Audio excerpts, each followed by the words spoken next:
জয়গুরু। সকলকে জানাই শুভেচ্ছা এবং যথাস্থানে প্রণাম। দেবর্ষি নারদের নাম আমরা সবাই শুনেছি, আর বিভিন্ন শাস্ত্রে, বিভিন্ন পুরাণে দেবর্ষি নারদকে নিয়ে নানান কাহিনী রয়েছে। তার জন্ম কাহিনী, তার জীবনের কথা, এইসব নানা কিছু নিয়ে বিভিন্ন শাস্ত্রে, বিভিন্ন পুরাণে নানান কাহিনী প্রচলিত রয়েছে। লোকায়ত দৃষ্টিতে নারদ সর্বত্রই কলহ সৃষ্টি করে থাকেন। তার কাঁধে থাকে ঢেঁকি, আর তিনি যেখানেই যান সেখানেই কোনো না কোনো একটা কলহ সৃষ্টি করেন। তার মুখে সর্বদা হরিনাম, সর্বদাই তিনি নারায়ণের নাম করেন। নারদের জন্ম কাহিনী আজ এ নিয়েই পাঠ ও আলোচনা করব।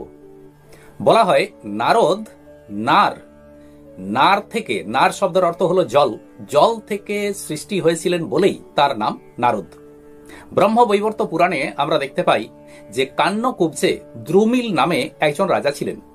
তার স্ত্রীর নাম কলাবতী।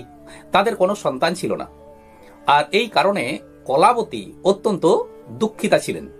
মনের মধ্যে সবসময় যেন একটা দুঃখ ভাব কলাবতীর মধ্যে সবসময় থাকত। একদিন রাজা দ্রুমিল কলাবতীকে জিজ্ঞাসা করেন যে, আচ্ছা, সবসময় তো তোমাকে দেখি, তুমি কেমন যেন মনমরা হয়ে আছো, তোমার মধ্যে একটা যেন বিষাদের ছায়া রয়েছে, কি ব্যাপার বলো তো? এতে রানী কলাবতী বললেন যে, আমাদের তো কোনো সন্তান নেই, এই সন্তানহীনতার কারণেই আমার মনের মধ্যে সবসময় একটা দুঃখ আছে। আর পরবর্তীকালে কে সিংহাসনে বসবে, এটা নিয়েও একটা সমস্যা। রানীর মুখে একথা শুনে রাজা দ্রুমিল চুপচাপ রইলেন। কিছুক্ষণ পরে তিনি রানীকে বললেন যে, দেখো, শাস্ত্রে ক্ষেত্রজ সন্তানের কথা বলা হয়েছে, তো আমরা সেই ক্ষেত্রজ সন্তান গ্রহণ করতেই পারি। রাজার মুখে একথা শুনে কলাবতী ঋষি নরদের কাছে পৌঁছান। ইনি ছিলেন কশ্যপ বংশীয় ঋষি। ঋষি নরদের কাছে গিয়ে কলাবতী তার মনের কথা জানালেন, কিন্তু তিনি বুঝতে পারলেন না যে রাজা দ্রুমিল এই ব্যাপারটিকে খুব একটা ভালো চোখে দেখছেন না। তিনি যে ক্ষেত্রজ সন্তান গ্রহণের ব্যাপারে অনুমতি দিলেন, কিন্তু মনের মধ্যে থেকে সেটিকে কিন্তু ভালো চোখে তিনি কিন্তু দেখছেন না। রাজা দ্রুমিল তখন চিন্তা করলেন যে, আমার দুর্বলতা তো সর্বত্রই প্রকাশ পাচ্ছে, তাহলে আমি বরং এই রাজত্ব ত্যাগ করব। আর এই চিন্তা করে তিনি রাজত্ব ব্রাহ্মণদের মধ্যে বন্টন করে দিলেন, আর নিচে বদরিকা আশ্রমে গিয়ে সেখানে একান্তে বাস করতে লাগলেন। বদরিকা আশ্রমে রাজা দ্রুমিল থাকলেও মন কিন্তু পড়ে আছে সংসারের উপর। যাই হোক, খুব একটা বেশি দিন বদরিকা আশ্রমে রাজা দ্রুমিল বাঁচলেন না। কিছুদিনের মধ্যেই তিনি দেহ ত্যাগ করলেন। কলাবতী নরদ ঋষির সাহায্যে সন্তান সম্ভবা হয়েছেন। এখানেই রানী কলাবতী শুনতে পেলেন যে রাজা দ্রুমিল তার সমস্ত রাজত্ব ব্রাহ্মণদের মধ্যে ভাগবাটোয়ারা করে দিয়েছেন। কাজেই তার যে সন্তান, কলাবতীর যে সন্তান হতে চলেছে, সে তো আর এই রাজ্যের অধিকার সে পাবে না, আর রাজপ্রাসাদে গিয়ে তাদের থাকারও অধিকার থাকবে না। রানী বুঝতে পারলেন যে রাজা দ্রুমিল তাদেরকে বঞ্চনা করেছেন।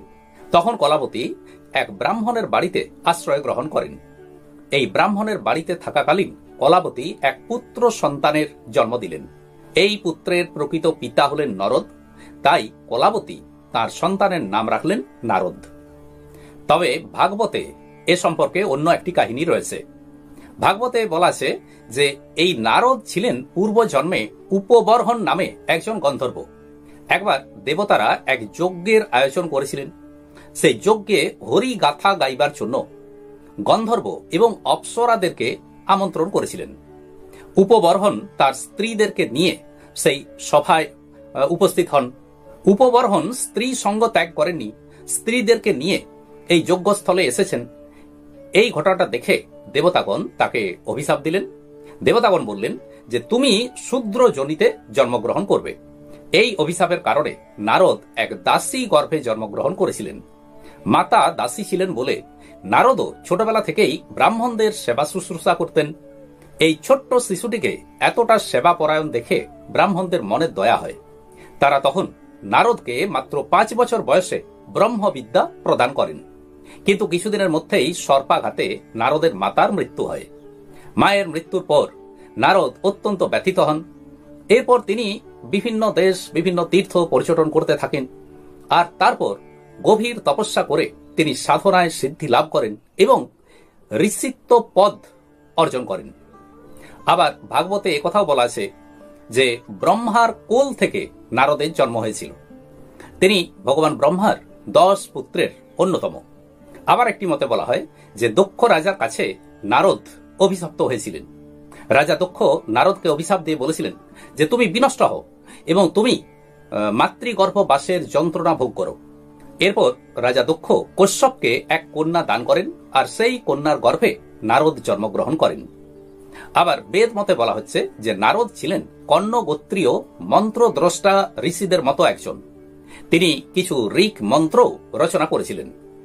তাই বিভিন্ন শাস্ত্রে, বিভিন্ন পুরাণে নারদের যে বিভিন্ন জন্মকাহিনীর কথা রয়েছে, এ থেকে মনে হয় যে নারদ হয়তো এক চরিত্র নন, একের অধিক নারদ ছিলেন।